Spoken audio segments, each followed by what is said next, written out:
搞嘢咁遠係 this distance will capture a lot of noise. Well, all right. 520i. Is it 520i, right? Yep, 184 horsepower, 290 Newton meters of torque.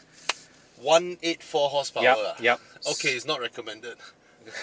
How much is the price? 329,000, which is same as the previous 530e. Yeah. 10,000 ringgit less than the 530e M Sport that we reviewed earlier. Okay. Same price as the Mercedes E200.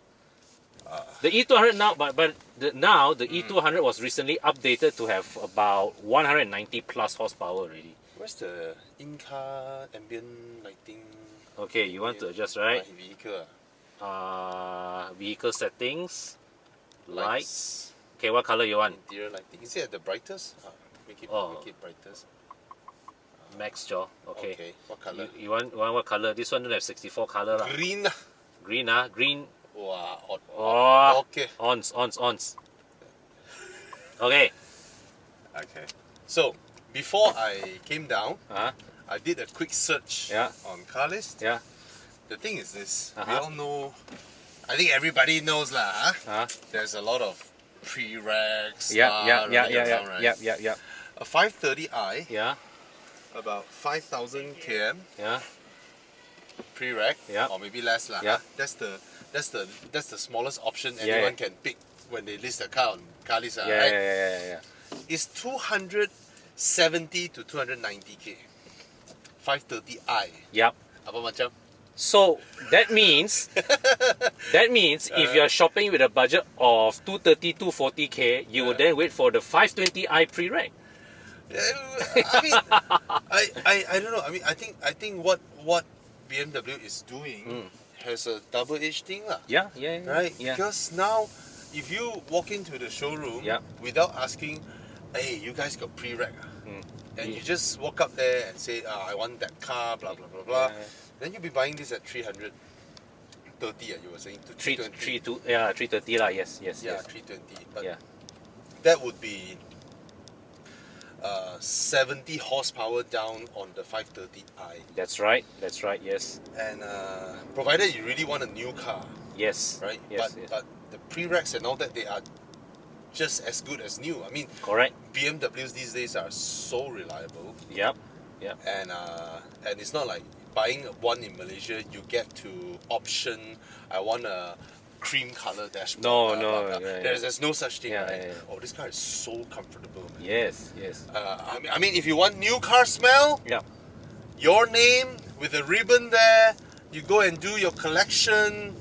Shit, they do the same thing for people who buy pre-reg, you know. Okay, anyway, take that question now. Okay, take that question now. You want a zero mileage car, untouched, virgin. Nobody has slept with her before. Then I actually can't argue in terms of this segment, right? In terms of space, in terms of quietness, comfort, everything. And you have a proper footwell. Correct. Unlike the E-Class. All right. Again, we are the only media that point this out across every single right-hand drive market in the world. Nobody points this out. The E-Class for right-hand drive market doesn't have a functioning footwell. Your left foot is right next to the brake pedal. And you might slip your foot down. Correct. Underneath the brake pedal. And anyway. Oh, there was one thing that surprised me though. This car has adaptive dampers. Fuck. Yes. Really? No. See, let me show you. Now let's. Okay, I'm driving like that. Now you're driving, right? Click, So let's just say spot. I set the Immediately. configure individual. You cannot go spot. No, see. So you see, right? You can adjust engine, transmission, steering, and damping. Oh. So this is this. So when you have this, it means that this car has electronic dampers. So it has adaptive dampers, but no blind spot warning. No blind spot warning. To me, blind spot warning is not too big a deal. Not a deal breaker. No auto braking. Lagi don't have all the adaptive cruise control and all that lah. Yeah. The one thing is that things that make you feel 2019. I think these are things that you and me as drivers we don't really care.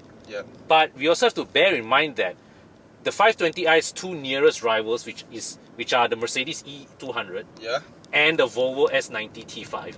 Volvo don't T5. Both have these features. I think maybe not adaptive cruise control, but they definitely have auto braking. Yeah. The E200 even has 360-degree camera.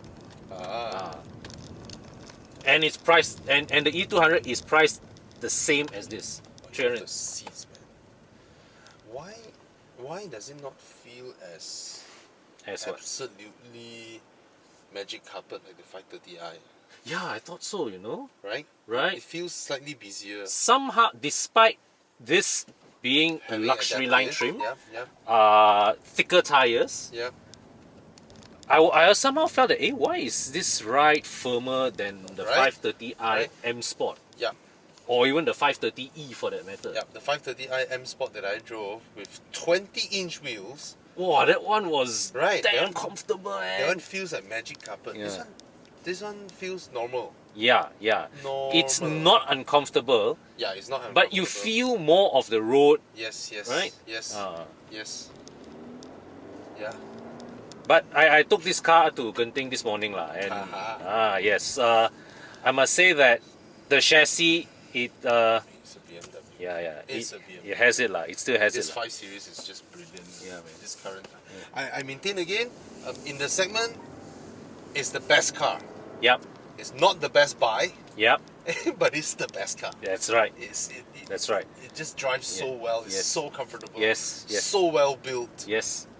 And I think the interior is pretty at night. Yeah. Because in the daytime, everybody would say that, I think E-Class looks better. But at night with the ambient lighting and all that, I think this matches up. Matches up. And to of course, E-Class. BMW didn't do themselves favors with the color scheme that they chose for the cabin. So this one, I mean, this is for our local market what tire is it on? Cinturatos. Oh, my lovely Cinturatos. Hey, but it's not bad, you know. Even with the Cinturatos, it shows that the chassis really is apportioning the loads very well. There's barely any switching. Cinturatos reveal themselves more in the minis. Yes. They start understeering. Yeah. I think in my Genting Run video, I said that, hey, you know, something along the lines that for a car with Cinturatos, this is handling very, very well. I think maybe that tire is more suited to the BMW driving dynamics versus a Mini for that matter. Yeah. Right? It's still such a comfortable car. Oh, just now I thought about, just now we were talking about how people were, I mean the Pre-Rex versus this, right? And I realized one thing. There's one thing that BMW can do that will make the buyers of their car feel happy, while also encouraging people to buy new ones instead of slightly used ones. Which is? Allow for an option, a no-cost option, to have their signature on the dash here. Whose signature? The buyer. Oh. The guy who buys the car. Yeah. You see, if I'm now with the budget of 300,000 ringgit to buy a 5 Series, and I saw a really nice pre-reg car, but there's Conway Lun's signature there. Oh. I would go for one that is new. I'll pay a little bit more because when you take a loan, it doesn't make much too big of a difference. Correct. And sign Bobby Ang there. Yes. While you, last time when you buy your car, you feel very happy because you get to sign Conway Lun there. But you know, maybe down the road, one of our viewers, if they find a car with our signature, they'll happily buy that one. Shock sendiri Shock sendiri moment. Maybe Bing will get it. Oh yeah. Bing got so much love, right? Yes. But you see, I mean, it is a customization that people are happy when they buy. Yes. But it also absolutely. makes me feeling that I think I'm gonna buy a new one. Yeah. Instead of a slightly used one. Correct. Nice car. It is a nice car. Yes. It's just that 184 horsepower. I don't know. For me, I don't find it lacking. Yeah. In the sense that, let's say, like for your day-to-day, you go from your traffic light to traffic light, or even when you're going outstation for that matter, if you are just cruising along, 184 horses is still fast enough. Yeah. But Yeah. it is some of those moments where you really go full throttle. That is when you sort of like feel, did BMW purposely withhold a couple of horses in this engine? I get that feeling. 184 horsepower, what can you ask for? But 184 is the type of horsepower that during the old days, like 530i, I mean a 3-liter 6-cylinder might be pulling that sort of power. Correct. Yeah. But that was many years ago lah. Yeah. I didn't fart, nah. That was the Ajinomoto, don't know what. No, that was we didn't activate the recirculator. But this part, memang you will smell it. Oh, okay. They have that leg there that don't know do what. Oh. Yeah. Nice. Yeah, familiar car.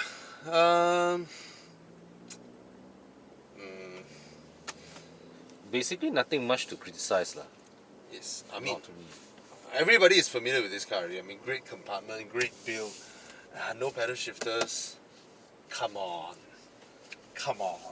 Well, that's the norm always at this segment. That entry level model always will miss out a pedal shifter. I really feel that moving on, right? Car makers will feel that there's no point anymore to have in the 2-liter 4-cylinder engine to have a detuned version. Yep. Just to charge less. Because by detuning this car, it doesn't save them any manufacturing costs. Nope, it does not. It costs the same to manufacture this car as were if a 530i. Correct. They might as well spend the effort in letting people up-spec their cars. Correct. Yes. To make more money instead of trying to detune it to justify a lower selling price to try and hit a But maybe in some markets, that this approach has benefits for emissions.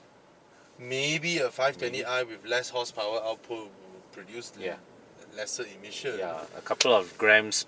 Yeah, but CO2 less. But that is just taxes, man. Right? Yeah, correct. And they fall, maybe they will be able to fall under a different tax bracket. But I just felt that it's really unnecessary. I mean now I'm in a 300,000 ringgit car with no pedal shifters. I mean, put aside the blind spot, blah blah and all that. Yeah. I just felt, do I get shortchanged on the screen? No, right? It's the same, right? It's a suspension is the same. It's the screen, I think, and it's a nice, beautiful power. screen. Yeah. You were saying 290 newtons just now. 290 newton is respectable. Yeah. Everything is respectable these days. But I just felt, I don't know, man. That day, I think, did you went Sunway for the Mazda CX-5 Turbo? Oh no, I didn't. Okay. I was not around. Okay. So I would presume you're driving on the highway, fast lane, in your 5 Series BMW, and then there is a peculiar CX-5 in front. Yeah. You're not sure what model is that because Mazda don't really put out their variant badges, right? You flash the bugger, and then hit the gun, and then you're like, what the hell is going on? Right. I don't know, man. This whole power hierarchy thing, I think has to go. Back then, these car makers make a name for themselves by making the best out of what they have. Yep, correct. The best out of it. That's the reason why you invest your money into a roundel badge, into a tri-star badge, right? Yeah.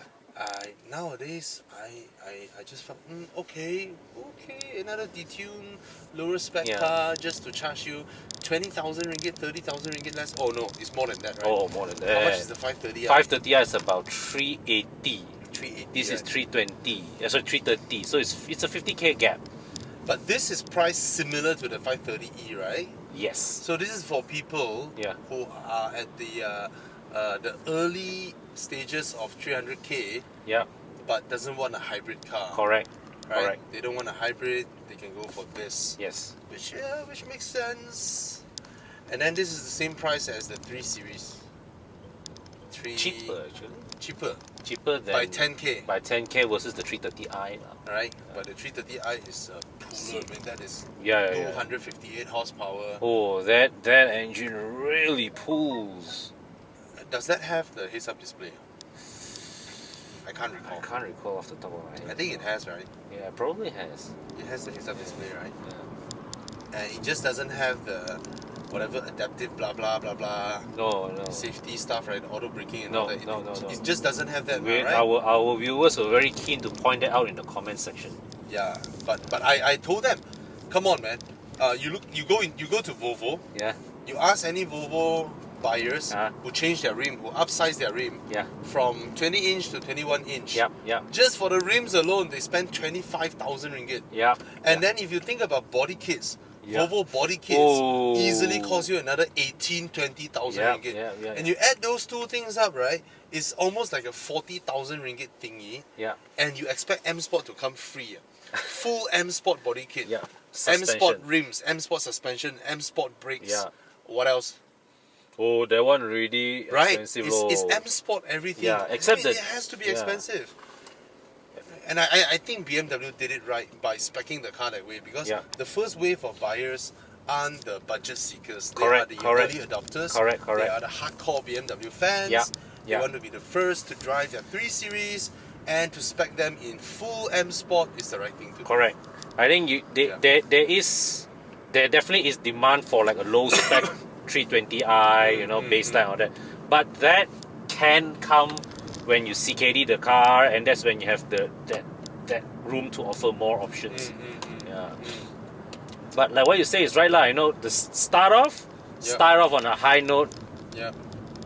Give it the full works. It's a very nice, comfortable car.